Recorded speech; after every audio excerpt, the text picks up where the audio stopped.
Le temps que vous trouviez vos places, je vais rapidement introduire donc la prochaine présentation. Donc nous avons Erwan Idé du BRGM qui va nous parler du projet Saïna-Cussen, donc projet qui s'intéresse à la salinisation des eaux souterraines à l'embouchure de l'estuaire de Seine. Donc bonjour à tous. Donc voilà, c'est un projet qui s'intéresse aux eaux souterraines. Donc ça change beaucoup de la problématique qui vous a été présentée jusqu'à présent. Donc un projet qui est mené avec donc mes collègues Lise Carrier au BRGM qui est hydrochimiste et puis Abderrahim Jardani à l'université, donc laboratoire M2C de Rouen. Alors, ça a été déjà présenté longtemps tout à l'heure, donc on ne va pas s'appesantir dessus, mais déjà pour repréciser qu'il y a un suivi qui est de plus de 10 ans sur l'estuaire, sur la salinité, la conductivité, beaucoup de paramètres, donc avec le réseau Synapse qui a été présenté tout à l'heure. Donc on a 10-15 ans de données, donc c'est déjà beaucoup. Ça a permis de mettre en évidence, notamment dans l'épisode 2022-2023, où on a une sécheresse hydrologique importante. On avait pu constater une avancée, une progradation du front de salinité dans l'estuaire. Donc c'était quelque chose d'important et donc il fallait le souligner. Donc ça, on a déjà une bonne idée de cette dynamique donc, dans les eaux de surface, et en particulier dans les eaux de la Seine. Et les modélisations qui ont pu être faites dans le cadre du Seine-Avel 6 ont permis aussi de s'intéresser à toute cette dynamique et donc à pouvoir démontrer que ce processus était dépendant en fait on va dire de deux principaux forçages qui sont le débit moyen du fleuve en entrée donc dans l'estuaire et puis le niveau marin en sortie. Et donc on a vu la dynamique tout à l'heure avec comment dire, la modélisation avec le petit gif là, qui a été présenté, donc qui nous montre bien et que tout ça marche plutôt bien dans les eaux de surface. Et donc la grande question, c'est qu'en est-il dans les eaux souterraines? Alors, avant de parler des eaux souterraines, on va parler un petit peu de géologie, donc de nos aquifères, et qui sont donc le support de nos nappes d'eau phréatique. Donc au niveau de l'estuaire de la Seine, vous le voyez sur la petite coupe géologique qui est derrière moi. Donc, on a un petit peu un millefeuille de différentes formations géologiques.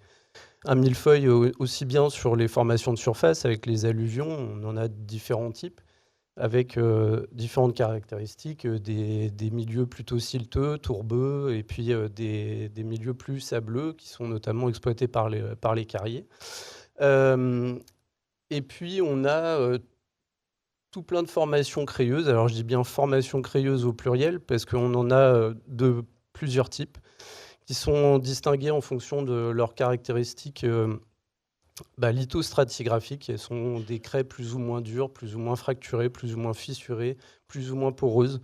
Et donc ça, c'est quelque chose d'important sur lequel on travaille depuis plusieurs années au BRGM sur ce sujet. On essaie de distinguer ces différents types de craies, à la fois pour des questions hydrogéologiques, mais aussi pour des questions de risque d'éboulement de falaises, que ce soit les falaises fluviales ou littorales. Et puis on a des formations qui sont plus anciennes, les formations par exemple les sables albiens, et puis les formations du Jurassique qu'on va voir affleurer à certains endroits au niveau de l'estuaire. Alors c'est le cas ici au niveau de Rouen, puisqu'on a on a des failles qui font remonter ces formations anciennes. C'est le cas également aussi sur le secteur de Villequier, et puis plus en aval dans l'estuaire, puisque ces formations anciennes jurassiques, elles affleurent au niveau de l'embouchure, et on les voit par exemple au niveau du Havre quand vous vous baladez sur la plage, que vous allez vous promener, on va dire en dessous les galets, vous pouvez toucher les marnes anciennes.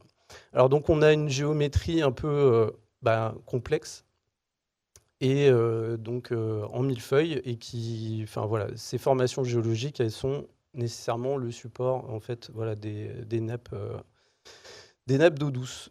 Et donc dans ce contexte, enfin, ça a été dit tout à l'heure, le processus de salinisation, il est contraint par la charge en eau salée d'un côté et la charge en eau douce de l'autre. Et donc dans ce millefeuille, en fait, le processus de salinisation, la salinisation, elle va se comporter de manière un peu différente, et elle va être contrainte également, en plus des questions de charge, par les propriétés hydrodynamiques, par la capacité de ces aquifères. Donc là, c'est ce qui est représenté sur l'illustration sur la droite, c'est que vous avez ces biseaux salés, ce rentrant de salinité qui va être très différent, un peu en forme de sapin de Noël, en fonction des différentes couches géologiques qui vont pouvoir être rencontrées. Et donc, cet équilibre dans le système estuarien, en fait, il est fragilisé, il peut être fragilisé par les phénomènes de sécheresse, tels que ça a été connu par exemple en 2022-2023, mais aussi dans ce contexte fortement anthropoïsé par les actions humaines et les prélèvements en particulier. Alors, c'est un enjeu pour les besoins et les utilisations de l'eau au niveau local. Alors, au niveau de l'alimentation en eau potable, on a de la chance plutôt d'avoir nos captages d'eau souterraines qui alimentent les principales agglomérations qui sont situées plutôt en retrait on va dire de la plaine alluviale de la Seine, et donc plutôt sur les bordures. Donc on pourrait penser, imaginer qu'elles sont plutôt, on va dire, préservées de ce phénomène. Par contre, au niveau de l'utilisation des eaux, par exemple industrielles ou agricoles, c'est pas le cas. Et donc, il y a déjà eu par le passé, notamment par exemple sur le site de Port-Jérôme, de fait d'une exploitation importante des eaux souterraines, donc dans la plaine alluviale, un processus de salinisation importante qui s'est fait vers l'intérieur de cette plaine alluviale, et donc qui a gêné la production, en tout cas d'hydrocarbures, enfin les process qui étaient utilisés par les industriels producteurs d'hydrocarbures. Vous voyez, donc ça, c'est des études qui avaient été menées donc entre les années 50 et 80 par le BRGM, mais il y a eu d'autres bureaux d'études qui ont travaillé sur ces problématiques et ont mis en évidence ces processus de salinisation. Et à l'issue de ce problème de surexploitation de la nappe qui a engendré une salinisation importante de la plaine alluviale, il y a eu la construction de la station de production d'eau industrielle de Norville, un peu en amont, donc en 1976, et puis réhabilitée en 2023. Et aujourd'hui, par rapport à ce qu'on a expliqué tout à l'heure, on peut se poser des questions sur la salinisation et la remontée donc, dans l'estuaire par rapport à ses usages. Et on peut se poser à nouveau encore la question de qu'est-ce qui va se passer pour nos nappes. Autre chose, puis on a parlé du côté processus, mais ça peut être, donc vous l'avez compris, quelque chose qui est lié on va dire, un processus naturel. On peut avoir aussi des pollutions anthropiques, des contaminations anthropiques, donc des salinisations, mais qui sont liées à notamment des rejets, par exemple. Mais on peut avoir aussi des salinisations qui sont anciennes. Quand je dis ancien, donc en particulier, par exemple, sur la nappe de l'Albien, la bibliographie nous indique qu'il peut y avoir de la salinisation dans cet aquifère, en particulier au niveau de l'estuaire. Et c'était documenté également sur le secteur du Marais-Vernier, où on se posait la question de traces de salinisation qui étaient anciennes. Donc, qu'est-ce que ça veut dire? C'est que pour certains aquifères sédimentaires, anciens ou plus récents, une fois que le processus de salinisation il est engagé, eh bien, on peut retrouver sa trace durablement dans les aquifères, et donc ça peut impacter potentiellement les usages pendant, on va dire, longtemps. Donc c'est relativement bien documenté sur d'autres systèmes estuariens ou d'autres plaines deltaïques, que ce soit en Afrique, en Asie, où malheureusement, une fois qu'on a une surexploitation des nappes et qu'il y a un processus de salinisation qui s'engage, malheureusement, souvent, c'est pour des décennies, voire des millénaires. Donc, on en est venu à se poser la question au niveau de l'estuaire de la Seine, comme sur d'autres estuaires à l'échelle nationale. Et donc, avec l'équipe du GIP, on a défini un certain nombre de sites pilotes pour pouvoir travailler entre le pont de Normandie et le pont de Tancarville, le pont de Tancarville, le pont de Bretonne, pardon, excusez-moi, pour essayer de faire un état des lieux du processus de salinisation dans nos aquifères. Et donc, pour ça, en fait, on proposé un programme de travail en trois principales étapes. La première, c'était une collecte des données existantes et bancarisation. L'objectif, c'était déjà de voir ce qu'il existait et ce qu'on pouvait tirer de la bibliographie ou des données qui avaient pu être acquis par différents partenaires ou les différentes collectivités qui travaillent à l'échelle de la zone d'études. Ensuite, c'était de réaliser donc des campagnes de mesures, donc piézométriques, de mesures de log de conductivité et température, de faire des mesures géophysiques, puisque c'est un processus des mesures qui s'avèrent particulièrement adaptées dans ce contexte, pour mesurer notamment tout ce qui est conductivité électrique du sous-sol, de réaliser des analyses chimiques et puis de mettre en place donc, des sondes de données en continu. Donc voilà, une phase d'instrumentation assez importante pour faire un premier état des lieux et pouvoir essayer d'en tirer des conclusions. Et puis ensuite, donc faire une analyse des données, d'élaborer un schéma ou des schémas conceptuels en fonction de là où on se situe au niveau de l'estuaire, plutôt dans la partie aval, mais un peu plus en amont, vers le pont de Bretonne, ou un peu plus en aval, vraiment au niveau vraiment de l'embouchure. Donc un programme qui était donc a débuté en 2023. Donc lors du précédent séminaire, on venait tout juste de démarrer l'étude et donc bon, il y avait un côté un peu frustrant, c'est qu'on vous présentait un peu les principes et donc voilà, on devrait terminer l'année prochaine tout ce travail. Donc voilà, il faudra encore à nouveau me pardonner parce qu'on n'a pas on a fini les principales phases de campagne de mesure, mais on n'est pas rentré vraiment dans le processus d'analyse complet du jeu de données. Mais on a quand même déjà quelques choses à vous montrer. Donc allons-y. Au niveau de la mesure, donc ça, c'est, on va dire, l'objet le plus important. Si on veut pouvoir mesurer et indiquer ce qui se passe dans les eaux souterraines, il faut pouvoir avoir des points d'observation. Alors, pour pouvoir faire ces observations, il n'y a pas 50 possibilités de pouvoir le faire. Effectivement, il y a les mesures géophysiques qui nous permettent d'imager ce qui se passe dans le sous-sol. Mais le point de contrôle, le point de vérification, ça reste un forage, un piézomètre, un puits. Et donc, il a fallu faire une espèce d'inventaire de ce qui était disponible à l'échelle de l'estuaire.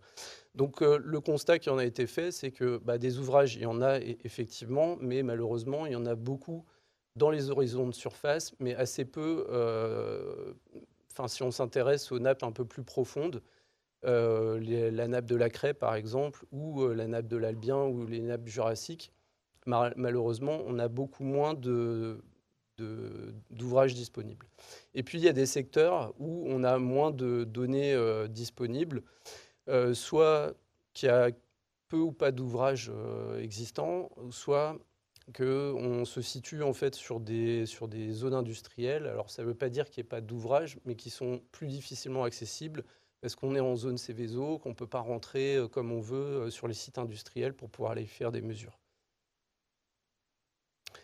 L'autre constat qui vous a été présenté la dernière fois, c'était de se dire qu'on avait bien fait de se poser cette question, puisqu'en faisant simplement en fait, des mesures de conductivité dans ces eaux souterraines à différents niveaux, on voyait qu'on avait bien un gradient important entre l'amont et l'aval, et des secteurs où on avait des petites surprises.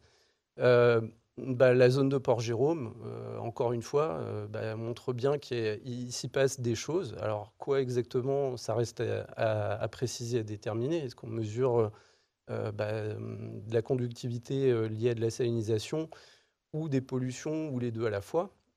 C'est des grandes questions. Et puis, par contre, la surprise, on va dire, ça a été plus en amont dans l'estuaire, au niveau de Rive-en-Seine, Côte-Bec, où là également, on a trouvé des valeurs de conductivité un petit peu plus élevées.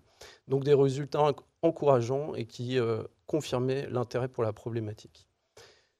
Une fois qu'on avait fait cet inventaire, depuis d'ouvrages disponibles, eh bien, il fallait aussi, je l'ai expliqué tout à l'heure, proposer de l'instrumentation. Donc là, également, il a fallu regarder les différents, partenaires qui faisaient déjà des suivis, sur le secteur. Alors, le constat, ça a été aussi de voir qu'il y en avait, beaucoup, que ce soit l'université, le BRGM, nous-mêmes, les collectivités, le port, et puis aussi les industriels, voilà, qui sont en charge de faire le suivi pour des raisons diverses, réglementaires, des questions de suivi environnementaux, pour des questions de suivi patrimonial des niveaux de nappe, comme nous on peut le faire. Et donc voilà, il y a une multiplicité un petit peu d'opérateurs, donc on a pu récupérer un certain nombre de données. Et puis, sur les secteurs où ça nous semblait être le plus pertinent, d'essayer de mailler en ajoutant en fait des sondes de suivi pour essayer de voir comment évolue la conductivité, la température et les niveaux dans différents compartiments, et puis de faire en sorte qu'on puisse avoir une information qui est distribuée à l'échelle de l'ensemble des zones d'études. Donc voilà, il y a eu 15 sondes qui ont été installées dans ce cadre. Et juste, oui, je fais un focus, on y reviendra peut-être en conclusion sur la présence et l'importance que peuvent avoir dans ce cadre et dans ce contexte les deux plateformes qui sont portées par l'Université de Rouen, donc les plateformes Ferry et Hydroscan, qui sont, comme vous pouvez le constater, plutôt en entrée et en sortie du système. Alors on va regarder rapidement ce qui se passe notamment sur la zone de Port-Jérôme. Alors il va falloir me croire sur parole sur tout ce que je vous explique. Mais je vous ai mis donc la conductivité à Tancarville avec le débit à Vernon. Donc bon, rien de nouveau. On voit bien qu'il y a certaines périodes, notamment quand les débits de la Seine sont assez faibles, on a donc de la conductivité assez forte sur la Seine. Et on voit que, pardon, un petit peu en même temps, hop, on ne voit pas très bien le pointeur. Par exemple, sur les alluvions de la Seine, on a des remontées assez importantes ici. C'est sur un site industriel au niveau de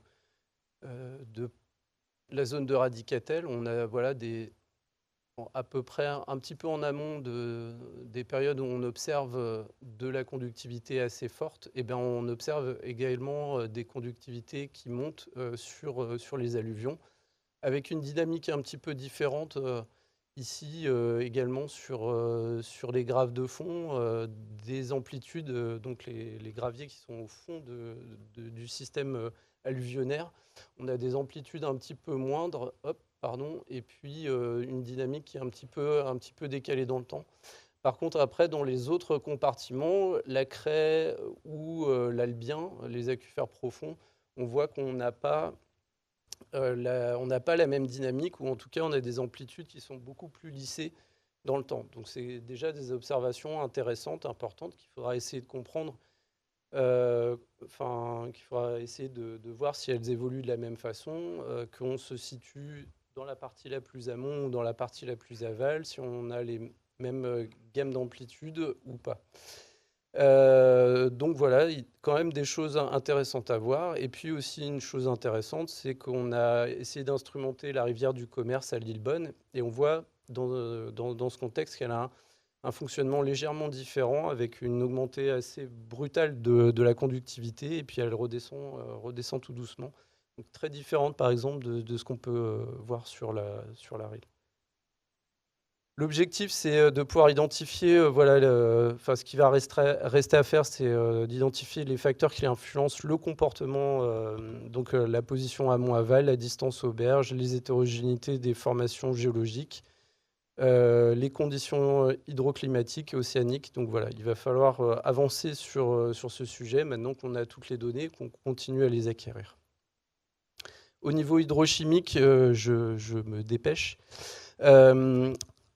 Qu'est-ce qu'on a pu constater, c'est qu'au niveau des bases de données, il y avait énormément de points qui étaient suivis, collectés. On a donc des bases de données ADES, NAIAD qui recensent l'ensemble des données disponibles. Malheureusement, en fait, les données qui sont réellement utilisables dans le cadre de cette étude, on en a très peu.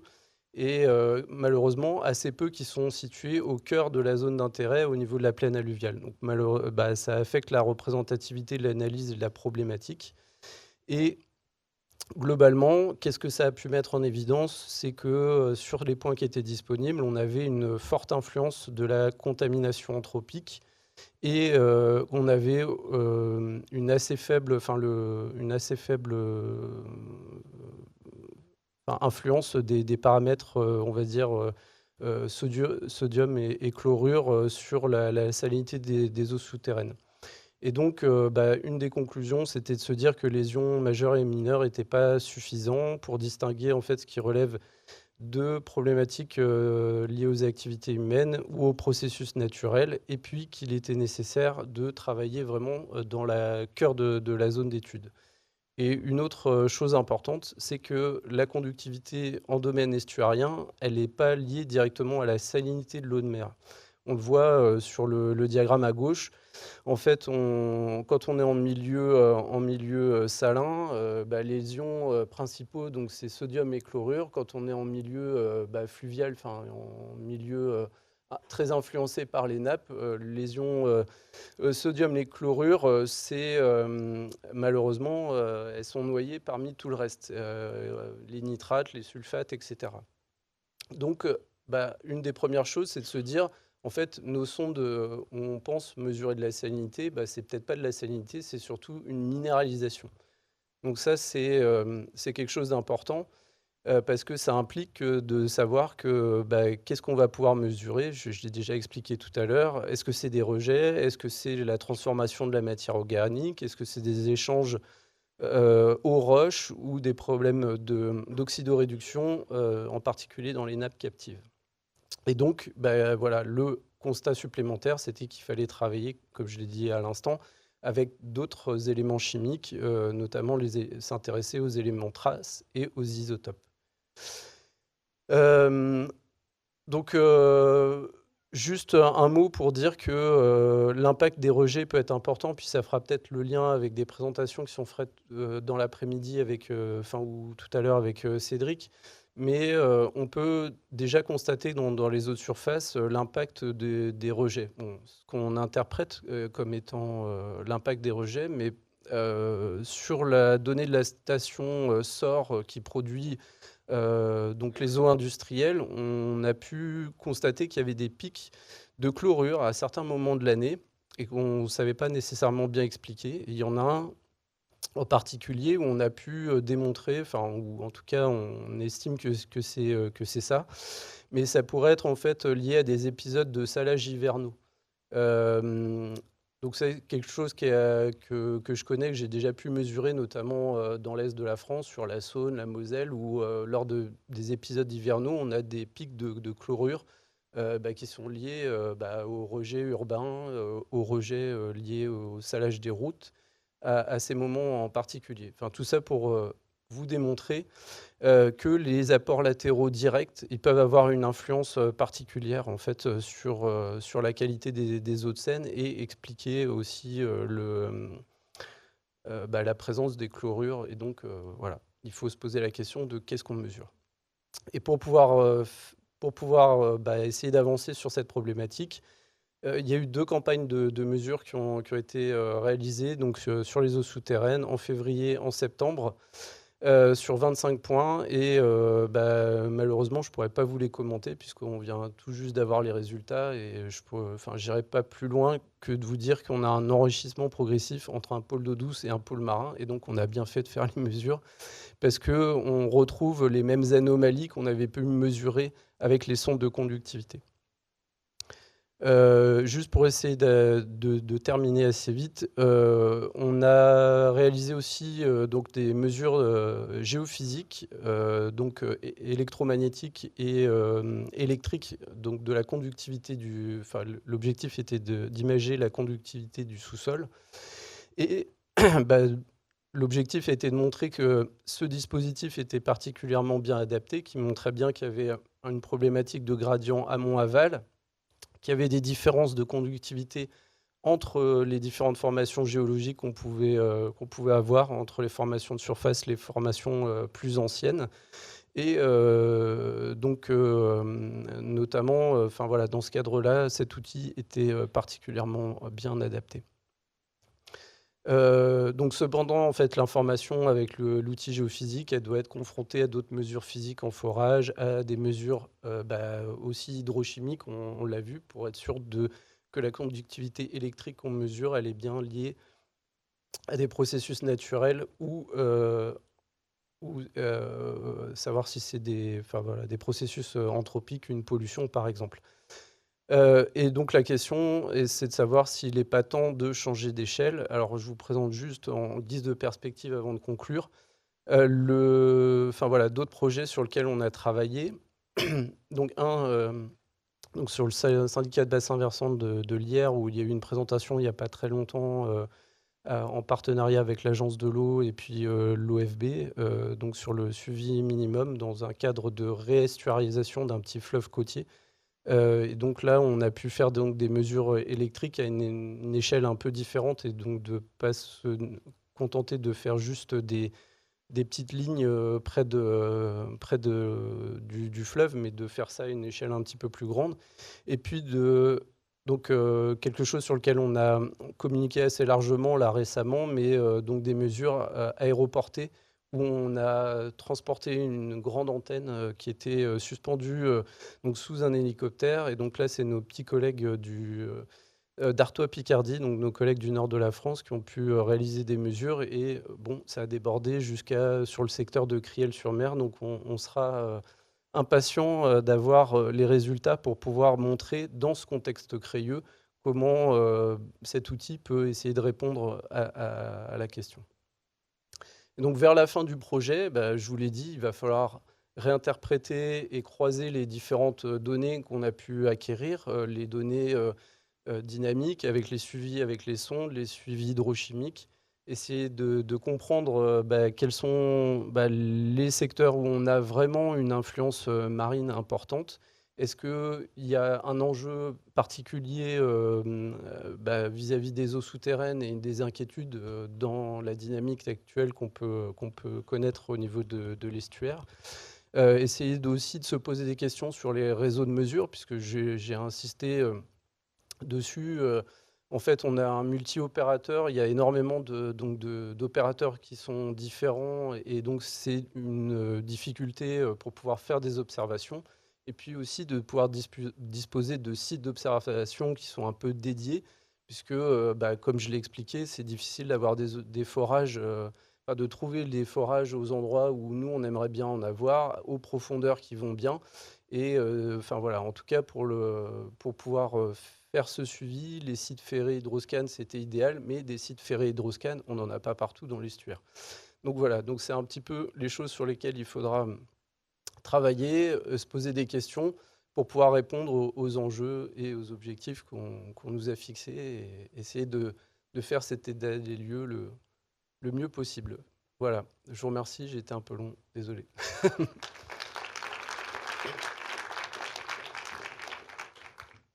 Merci beaucoup Erwan et aux partenaires du projet. On a le temps pour une question. Alors il est là tous les 2 jours, donc vous pourrez lui poser plein de questions aux pauses.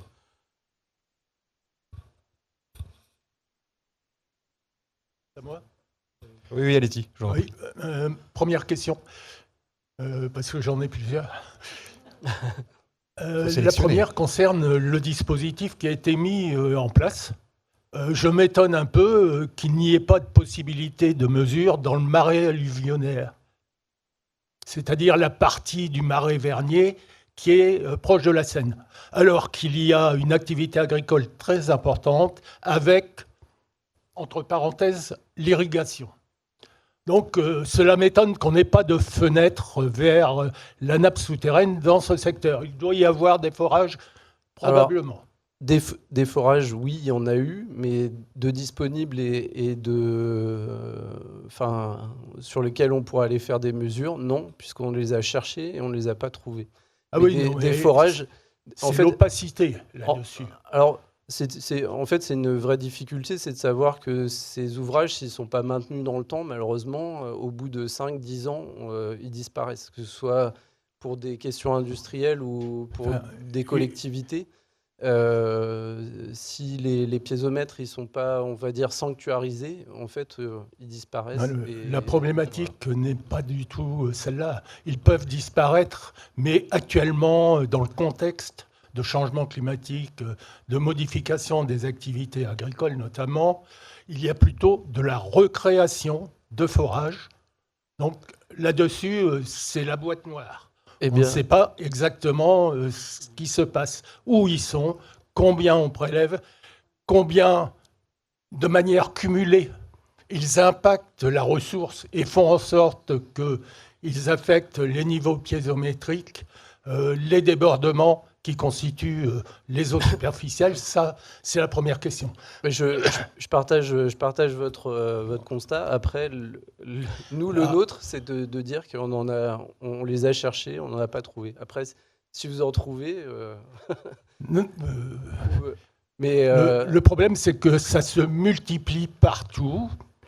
Les foreurs ont une activité pleine et personne ne sait aujourd'hui quels sont les prélèvements totaux globalisés qui s'effectuent par bassin versant. Voilà. Au niveau du comité de bassin, puisque j'en fais partie, c'est un mur contre lequel on se heurte aussi. C'est qu'aujourd'hui, les bases de données qui existent ne nous permettent pas d'accéder à des données fiables concernant les prélèvements. Et donc, cela limite aussi, disons, la prospective en matière d'évaluation des volumes prélevables. Oui. Et pour la salinisation, je pense que c'est un point quand même assez essentiel. Oui. Comment peut-on faire de la prospective et proposer des volumes prélevables à partir du moment où on ne connaît pas les volumes prélevés actuels? Je partage votre question. Donc ça, ce sont des questions multiples, mais alors ça joue bien entendu sur les phénomènes de salinisation à venir.